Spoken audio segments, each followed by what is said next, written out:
आपकी इसके ऊपर क्या राय है? भट्टी साहब ने सवाल उठाया है जो इलेक्शन उनकी राय में मुलतवी कर देना चाहिए था, 3 मराहिल में नहीं, ज़्यादा बेहतर होता। दूसरा, जो आज पूरा दिन एक्सरसाइज रही और पिछले कुछ दिनों में हमने दोनों पार्टीज़ को अवाम तक रीच आउट करते हुए देखा, क्या ये जो आज़ाद कश्मीर के तहफ़्फ़ुज़ात हैं, उनकी ग्रीवियंसेस हैं, उनको एड्रेस कर पाएंगे या फिर ये महज नारेबाजी और सियासी पावर शो था?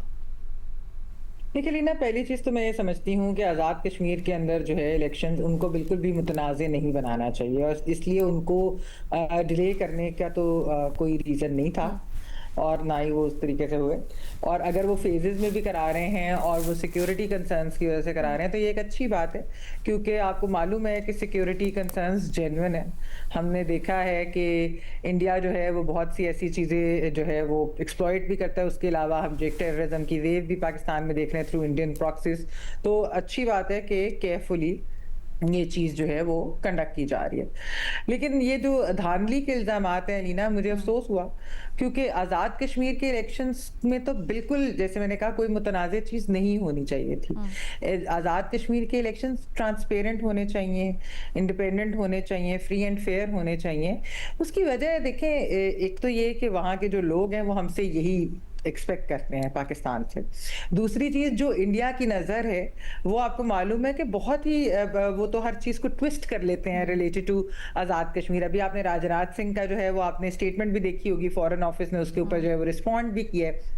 तो आप ये देखें ना अलीना, कि हम ऐसा क्यों मौका दें किसी को भी कि वो सवाल उठा सके इन इलेक्शंस की जो है वो, कि वो फ्री हैं, फेयर हैं, क्या नहीं है। तो ये वाली चीज़ तो मेरे ख्याल में दोनों पार्टीज़ को इसके बारे में सोचना चाहिए। और ये जो इस तरह के इल्ज़ामात भी लग रहे हैं और ऐसी चीज़ होनी भी नहीं चाहिए, और इलेक्शन कमीशन वहाँ की शुड बी वेरी विजिलेंट। और अगर ऐसी कोई एक्सरसाइज हुई है तो उसके ऊपर सख्त से सख्त जो है वो एक्शन लेना चाहिए, क्योंकि जैसे ये एक सेंसिटिव एरिया जैसे गिलगित बल्तिस्तान भी है, लेकिन आज़ाद कश्मीर तो बहुत सेंसिटिव एरिया है। वहाँ पर तो अभी रिसेंटली जिस तरह की प्रोटेस्ट भी हुई थी, तो उसकी वजह से it's all the more important कि ये इलेक्शन जो हैं वो बेहतर तरीके से कंडक्ट किए जाएं।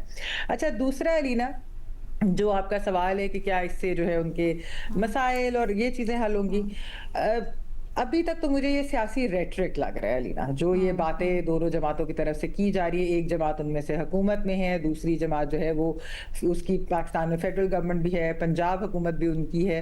तो ये एक सियासी बातें हैं दोनों जमातों का, ठीक है, बिल्कुल मैं समझती हूँ कि वो हुकूमत में ही है इत्तेहादी के तौर पे। नहीं लीना, यानी आज़ाद कश्मीर और गिलगित बल्तिस्तान में मैं समझती हूँ कि वो राइवल्स हैं, वो पॉलिटिकल अपोनेंट्स हैं वहां पर। पंजाब के अंदर उस तरह की उनकी पॉलिटिकल राइवलरी अब रही नहीं, क्योंकि पीटीआई की वजह से। सिंध के अंदर जो है पीपल्स पार्टी के उस तरह से कोई ऐसा पॉलिटिकल राइवल्स है नहीं, ना उधर नून लीग की इतनी प्रेजेंस है।